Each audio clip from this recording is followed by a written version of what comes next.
સંયુક્ત રાષ્ટ્ર સુરક્ષા પરિષદમાં પાકિસ્તાનને ફરી એકવાર શરમજનક સ્થિતિનો સામનો કરવો પડ્યો છે।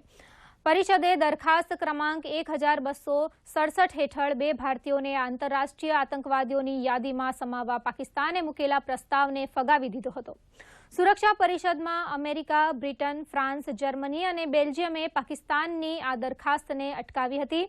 સંયુક્ત રાષ્ટ્રમાં ભારતના કાયમી પ્રતિનિધિ ટી.એસ. ત્રિમૂર્તિએ આ મુદ્દે ટ્વીટ કરતા જણાવ્યું હતું કે આતંકવાદને મુદ્દે 1267 હેઠળની વિશેષ પ્રક્રિયાને ધાર્મિક રંગ આપીને તેને રાજકીય રંગ આપવાના પાકિસ્તાનના પ્રયાસને સંયુક્ત રાષ્ટ્ર સુરક્ષા પરિષદમાં નિષ્ફળતા મળી છે। પાકિસ્તાનના આ પ્રયાસને અવરોધનારા પરિષદના સભ્યો પ્રતિ તેમણે આભારની લાગણી વ્યક્ત કરી હતી। ઉલ્લેખનીય છે કે લાંબા સમયથી ચીનનું સમર્થન મેળવી રહેલા પાકિસ્તાને વર્ષ 2019માં સંયુક્ત રાષ્ટ્રની પ્રતિબંધિતોની યાદીમાં 4 ભારતીય નાગરિકોને સમાવવા દરખાસ્ત મૂકી હતી। સુરક્ષા પરિષદે તે 4 નામો પૈકી 2 નામને પહેલા જ ફગાવી દીધા હતા। બાકીના 2 નામને ગઈકાલે ફગાવી દેવામાં આવ્યા હતા। પાકિસ્તાનના દાવાના સમર્થનમાં કોઈ નક્કર પુરાવા નહોતા મળ્યા। આ પહેલા ફ્રાન્સે પરિષદના સભ્યો સાથે મળીને પાકિસ્તાનને પુરાવા રજૂ કરવા સમય આપ્યો હતો, પરંતુ પાકિસ્તાન પોતાના દાવાને પુરવાર કરવામાં નિષ્ફળ રહ્યું હતું।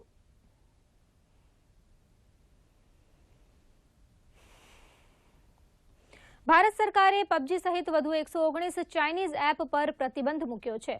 ભારતના સાર્વભૌમત્વ, અખંડિતતા, ભારતના સંરક્ષણ તેમજ રાજ્યોની સુરક્ષા અને સાર્વજનિક વ્યવસ્થા માટે હાનિકારક છે તેવી 119 એપ્લિકેશન પર પ્રતિબંધ મૂક્યો છે। 15 જૂને ગલવાન ઘાટીમાં થયેલી હિંસક અથડામણ પછી ભારત સરકારે ચાઇનીઝ એપ પર પ્રતિબંધ મૂક્યો હતો।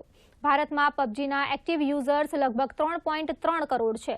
સરકારે પહેલા ટિકટોક સહિત ચીનની 59 એપ બેન કરી હતી, ત્યાર પછી 47 એપ પર પ્રતિબંધ મૂક્યો હતો। આઈટી મંત્રાલય તરફથી બહાર પડાયેલા આદેશમાં કહેવાયું છે કે પબજી ઉપરાંત APUS લોન્ચર પ્રો જેવી ચીનની એપ પર પ્રતિબંધ મુકાયો છે। कि भारत पीछे नहीं हटेगा, क्योंकि इस विवाद में चीन को पीछे बॉल जो है वो चीन के कोर्ट में है। चीन को डिसाइड करना है कि भारत के साथ वो किस तरह के संबंध चाहता है। अगर स्टेबल रिलेशनशिप चीन चाहता है तो उसको जो स्टेटस को एंटी भारत की डिमांड है उसको स्वीकार करना होगा। इसी संदर्भ में पहले जो ऐप बैन किए गए थे उसी की श्रृंखला में 118 नए ऐप बैन करके भारत अपनी मंशा को जाहिर कर रहा है। સંસદના આગામી સત્રમાં પ્રશ્નકાળને મોકૂફ રાખવાના મુદ્દે ચાલી રહેલા વિવાદ અંગે સરકારે કહ્યું છે કે તમામ વિરોધ પક્ષને આ પગલાં અંગે પહેલેથી જ જાણ કરવામાં આવી હતી। સંસદીય કાર્યમંત્રી પ્રહલાદ જોશીએ કહ્યું હતું કે તૃણમૂલના સાંસદ ડેરેક ઓબ્રાયનને બાદ કરતા તમામ પક્ષોએ આ વ્યવસ્થા સાથે સહમતિ વ્યક્ત કરી છે। પ્રહલાદ જોશીએ કહ્યું છે કે કોઈ પણ પ્રકારની ચર્ચાથી અમે ભાગી નથી રહ્યા અને તમામ મુદ્દે સરકાર ચર્ચા કરવા તૈયાર છે।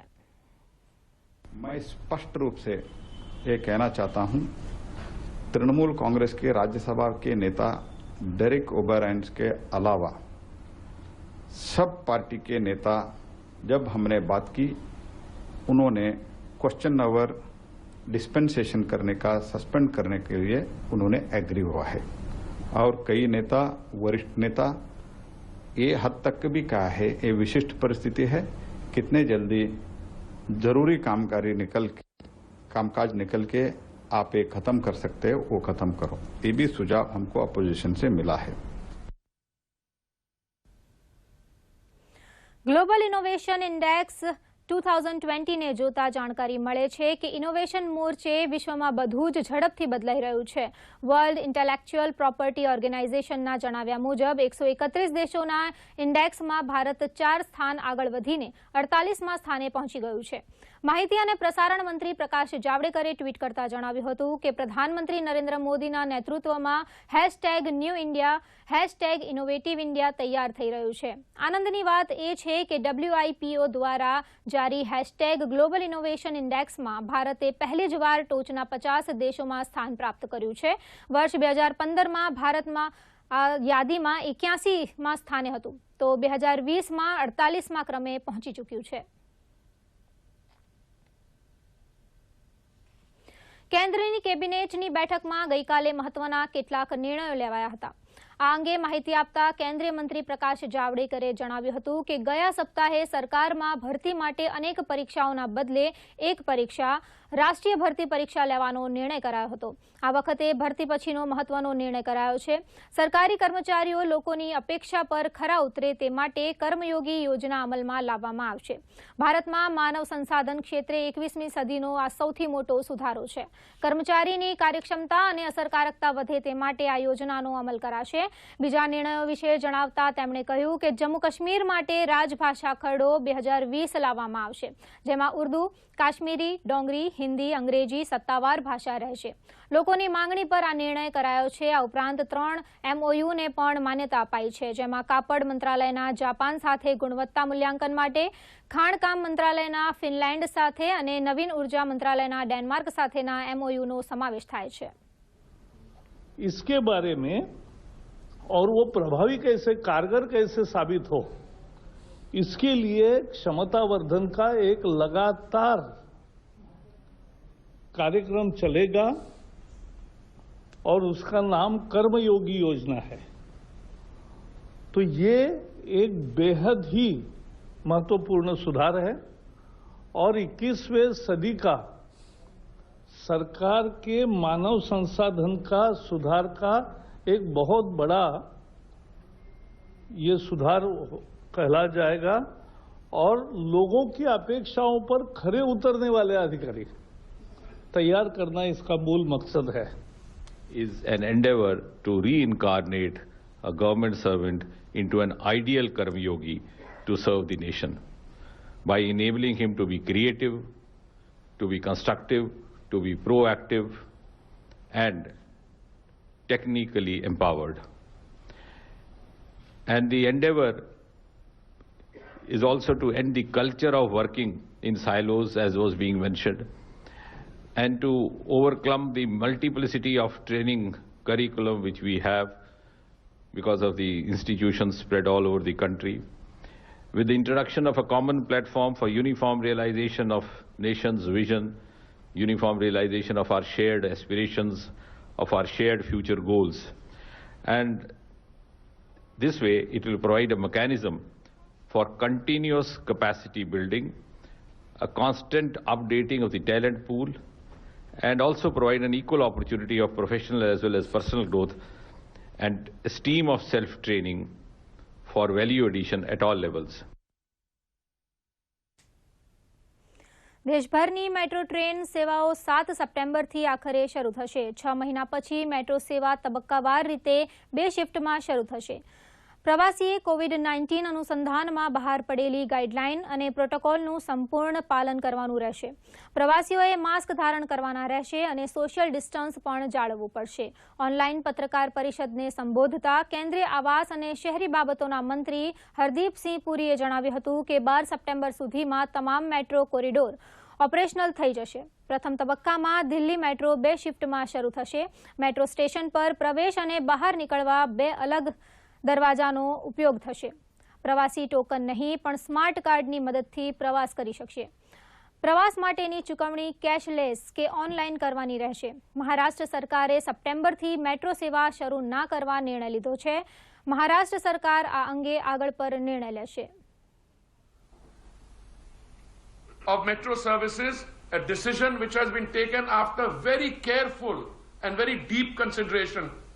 The catchword and the buzzword here is caution and care.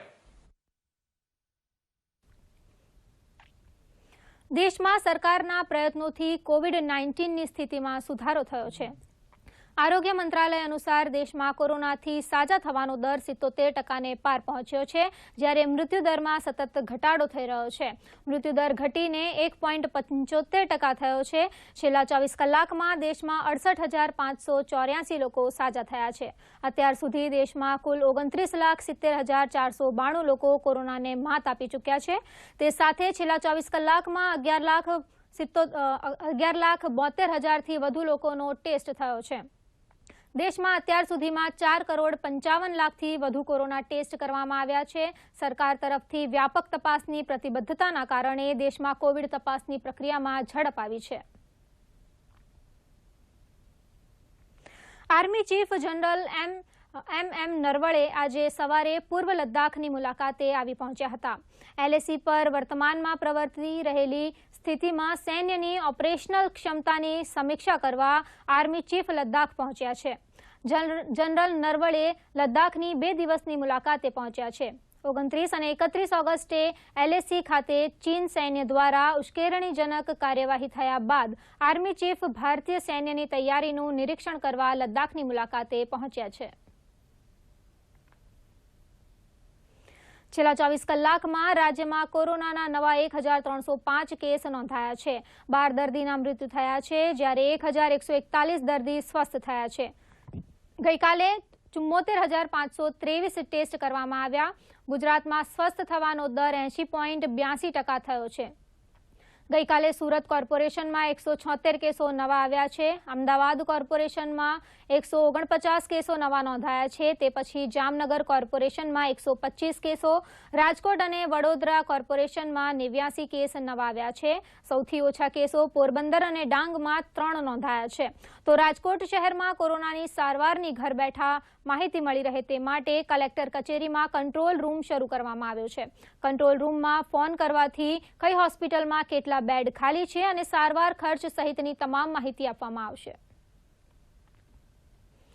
કોરોનાને લઈ અમદાવાદ મ્યુનિસિપલ કોર્પોરેશને કરેલા સર્વેમાં 2 ચોંકાવનારા ઘટસ્ફોટ થયા છે.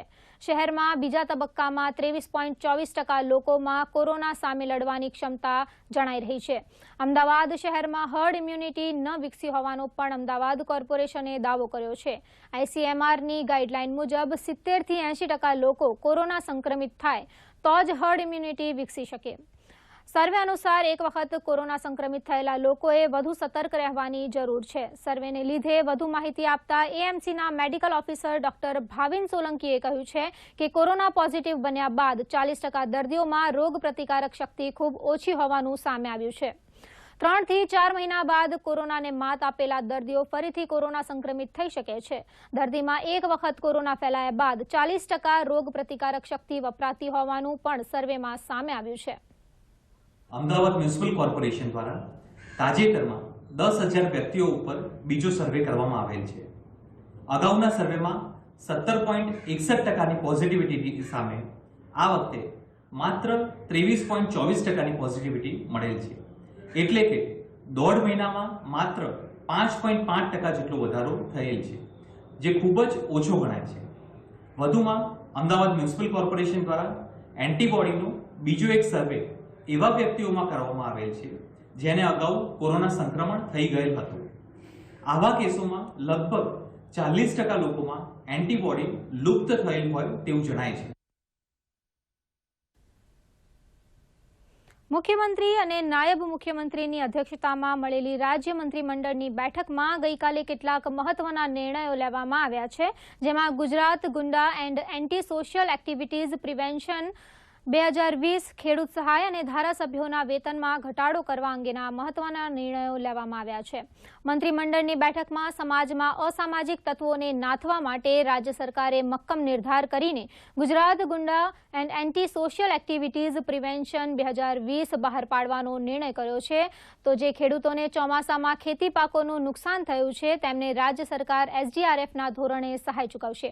આ માટે આગામી 15 દિવસોમાં નુકસાનીના સર્વેની કામગીરી પૂર્ણ કરી દેવાના આદેશો સંબંધિત વિભાગોને મુખ્યમંત્રીએ આદેશ આપ્યા છે. તો પદાધિકારીઓ અને ધારાસભ્યોના વેતનમાં ઘટાડો કરવા માટે રાજ્ય સરકાર વિધાનસભાના આગામી સત્રમાં વિધેયક લાવશે.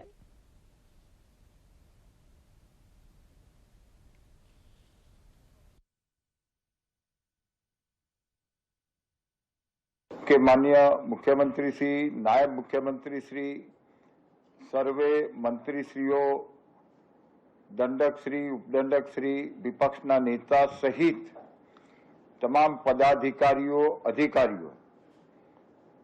પદાધિકારીઓ ઉપરાંત ધારાસભ્યશ્રીઓ જેને કાયદા અનુસાર વેતન મળે છે, તો આગામી વિધાનસભાના સત્રમાં એમના વેતનમાં 30%નો કાપ એપ્રિલ 2020 થી 1 વર્ષના સમયગાળા માટે અમલી રહે તે પ્રમાણેનો વિધેયક લાવવા માટેનું આજે કેબિનેટની અંદર નિર્ણય લીધો અને આગામી વિધાનસભામાં આ વિધેયક લાવવામાં આવશે. જે લોકો જુગારના અડ્ડાઓ ચલાવે છે અને જુગારના અડ્ડાઓના માધ્યમથી કેટલાય પરિવારો જુગાર રમવાની આદતના કારણે બરબાદ થાય છે, આવા જુગારના અડ્ડાઓ ચલાવવા વાળાને પાછા હેઠળ ધરપકડ કરી શકાશે. સાયબર ગુનાઓ કરવાની માનસિકતા વાળા લોકોની સામે એને પણ ભયજનક વ્યક્તિ તરીકે ગણી અને પાછાના ગુનાની અંદર આવરી લેવાનો મને મુખ્યમંત્રી શ્રી વિજયભાઈ રૂપાણી દ્વારા આજની કેબિનેટમાં નિર્ણય કરાવ્યો છે. આજની કેબિનેટમાં માનનીય મુખ્યમંત્રી શ્રી અને નાયબ મુખ્યમંત્રી શ્રીના માર્ગદર્શન હેઠળ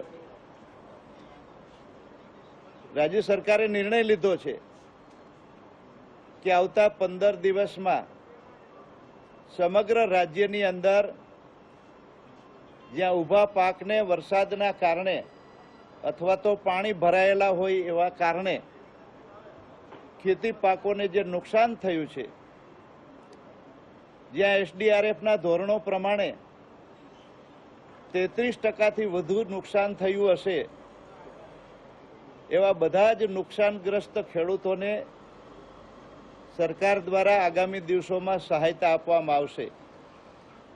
અને એ માટે રાજ્યના કૃષિ વિભાગ અને રેવન્યુ મહેસૂલ વિભાગ દ્વારા આની સર્વેની કામગીરી શરૂ કરવાના આજે આદેશો કેબિનેટની બેઠકમાં માનનીય મુખ્યમંત્રી શ્રીની સૂચનાથી આપવામાં આવ્યા છે. અને એ પ્રમાણે આગામી 15 દિવસમાં સર્વેની કામગીરી પૂર્ણ થયે અહેવાલ આવ્યા પછીથી સરકાર આવા બધા જ જેને નુકસાન થયું છે એવા બધા જ ખેડૂતોને સહાયતા કરશે. ભાજપ પ્રદેશ પ્રમુખ CR પાટીલના ઉત્તર ગુજરાતના પ્રવાસની આજથી શરૂઆત થઈ છે. સુપ્રસિદ્ધ યાત્રાધામ અંબાજીમાં મા અંબાના દરબારમાં માથું ટેકવી પ્રદેશ પ્રમુખે ઉત્તર ગુજરાતના સંગઠનાત્મક પ્રવાસની શરૂઆત કરી. અંબાજીમાં ભાજપાના અગ્રણીઓ અને સ્થાનિક ભાજપા સંગઠનના હોદ્દેદારો કાર્યકર્તાઓ દ્વારા CR પાટીલનું હર્ષોલ્લાસ સાથે સ્વાગત કરવામાં આવ્યું હતું. ઢોલ નગારાના નાદ અને પરંપરાગત વેશભૂષામાં સાંસ્કૃતિક નૃત્યો સાથે અંબાજીમાં ભવ્ય આવકાર આપવામાં આવ્યો હતો. આ પ્રસંગે પ્રદેશ સંગઠન મહામંત્રી ભીખુભાઈ દલસાણિયા, પ્રદેશ મહામંત્રી KC પટેલ, પ્રદેશ ઉપાધ્યક્ષ ગોરધન ઝડફિયા, પૂર્વ કેન્દ્રીય મંત્રી હરિભાઈ ચૌધરી, સાંસદ પરબતભાઈ પટેલ, પૂર્વ મંત્રી શંકરભાઈ ચૌધરી, પ્રદેશ પ્રવક્તા ભરત પંડ્યા, પ્રદેશ મંત્રી પ્રદીપસિંહ વાઘેલા, પ્રદેશ યુવા મોરચાના પ્રમુખ ડોક્ટર ઋત્વિજ પટેલ સહિતના અગ્રણીશ્રીઓ ઉપસ્થિત રહ્યા હતા. 3 દિવસના પ્રવાસમાં પ્રદેશ પ્રમુખ બનાસકાંઠા, પાટણ, મહેસાણા, ગાંધીનગર અને અરવલ્લી જિલ્લાના કાર્યકરો સાથે મુલાકાત કરશે અને તેમના સૂચનો લેશે. સાથે જ જરૂરી માર્ગદર્શન પણ આપશે.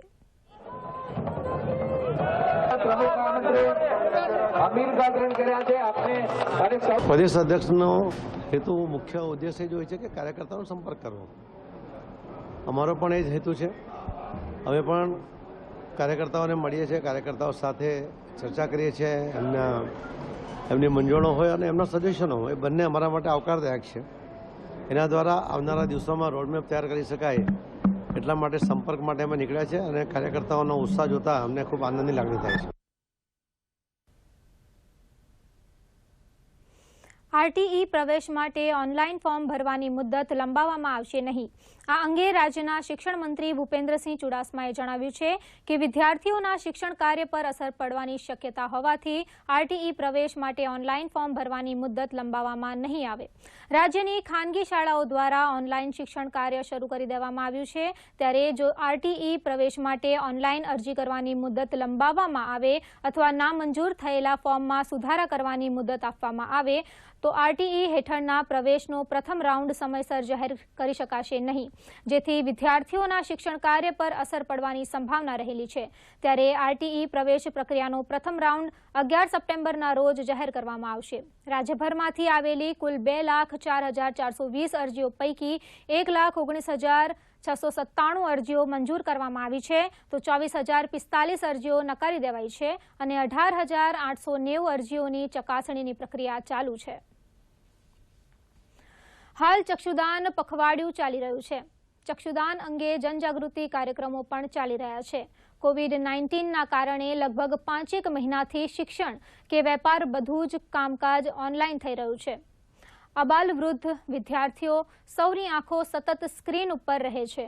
મોબાઈલ, ટેબ્લેટ અને લેપટોપ કે કમ્પ્યુટરના સ્ક્રીન પર સતત નજર રહેતા આંખોમાં દુખાવા સહિતની ફરિયાદો વધી છે.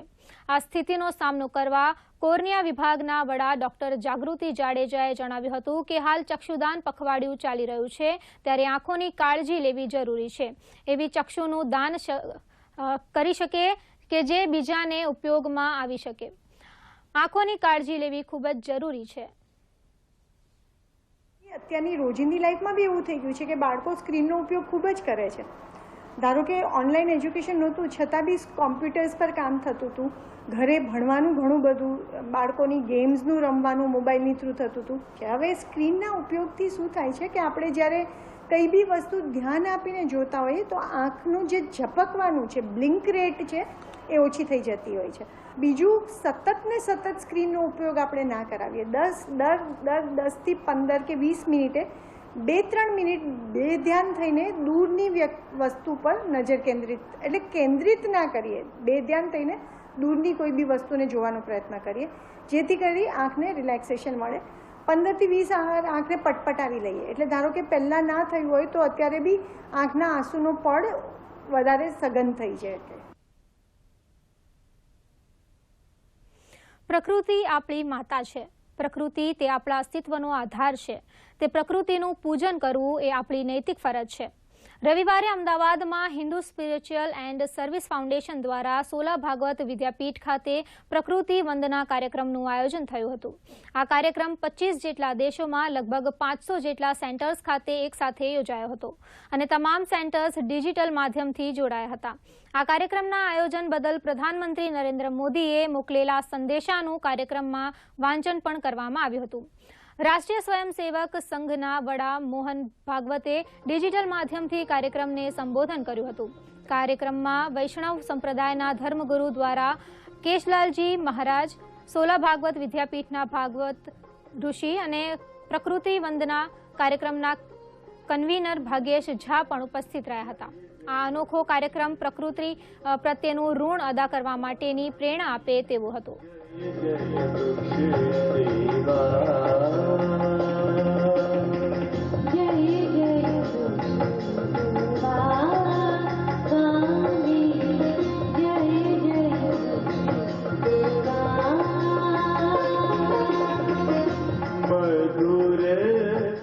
हम भी इस प्रकृति के एक घटक है.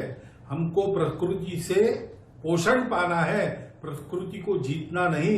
हमको स्वयं प्रकृति से पोषण पाकर प्रकृति को जिलाते रहना है. इस प्रकार का विचार करके आगे पीढ़ी चलेगी, तब ये विशेषकर पिछले 300-350 वर्षों में जो खराबी हुई है उसको आने वाले 100-200 वर्षों में हम पाट जाएंगे. सृष्टि सुरक्षित होती, मानव जाति सुरक्षित होगी, जीवन सुंदर होगा. ખૂબ જ આનંદ અને ગૌરવનો વિષય છે કે જે આપણી આર્ષ પરંપરાઓ છે, ઋષિમુનિઓની જે સંસ્કૃતિની જે પરિકલ્પના રહી છે એને સાકાર કરવા માટેના આ પ્રકૃતિ વંદનના અલગ અલગ સોપાનો, પછી એ સેવ નેચરના નામે હોય, સેવ ટ્રીના નામે હોય, ક્લિનિંગ માટેની બધી એજન્સીઓ અલગ અલગ રીતે પ્રકૃતિ વંદનાનું જ્યારે આયોજન થઈ રહ્યું છે ત્યારે પ્રકૃતિને પણ પરમાત્માનું અંશ નહીં પણ પરમાત્માના સ્વરૂપે ભજવાનું આ પ્રકલ્પ ખરેખર વંદનીય છે. હું મારા પુનઃ અભિનંદન અને વંદન કરી રહ્યો છું. ये हमारे लिए बहुत गौरव का विषय है कि जो इकोलॉजिकल इम्बैलेंस, पर्यावरणीय असंतुलन जो हुआ है, इसका कैसे समाधान किया जाए, इसके लिए भारत की संस्कृति में जो वृक्ष पूजन या प्रकृति वंदन का जो उपचार है, जो ऋषि मुनियों ने बताया है, उसका आधार लेकर आज प्रकृति वंदन यहाँ संपन्न किया गया. રાજ્યના છેવાડે આવેલું ડાંગ એટલે કુદરતી સૌંદર્યનો ખજાનો. ચોમાસાની ઋતુમાં ડુંગરોની ટોચ પરથી વરસાદનું પાણી પડતા અહીં ઠેર ઠેર નયનરમ્ય ધોધનું સર્જન થયું છે. આ અદ્ભુત દ્રશ્યને માણવા માટે સહેલાણીઓ ડાંગમાં ઉમટી પડ્યા છે. પ્રવાસીઓને એમેઝોન કે દક્ષિણ આફ્રિકાના જંગલોની યાદ આવી જાય એટલા ગીચ જંગલો ડાંગમાં આવેલા છે. ડાંગમાં નાના મોટા અનેક ઝરણા અને ધોધ હાલ આકર્ષણનું કેન્દ્ર બન્યા છે.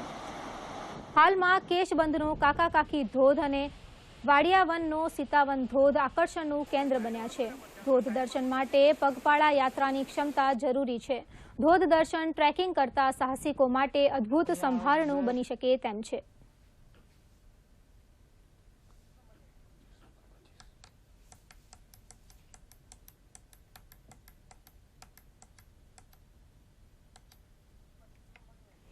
યુએસ ઓપનમાં ભારતના ટોચના સિંગલ્સ ખેલાડી સુમિત નાગલ આજે બીજા રાઉન્ડમાં વિશ્વના ત્રીજા ક્રમના ખેલાડી ઓસ્ટ્રેલિયાના ડોમિનિક થીમ સામે મુકાબલામાં ઉતરશે. આ પહેલા નાગલે અમેરિકાના બ્રેડલી કલાનને 4 સેટમાં 6-1, 6-3, 3-6 અને 6-1 થી પરાજય આપીને બીજા રાઉન્ડમાં પ્રવેશ કર્યો હતો.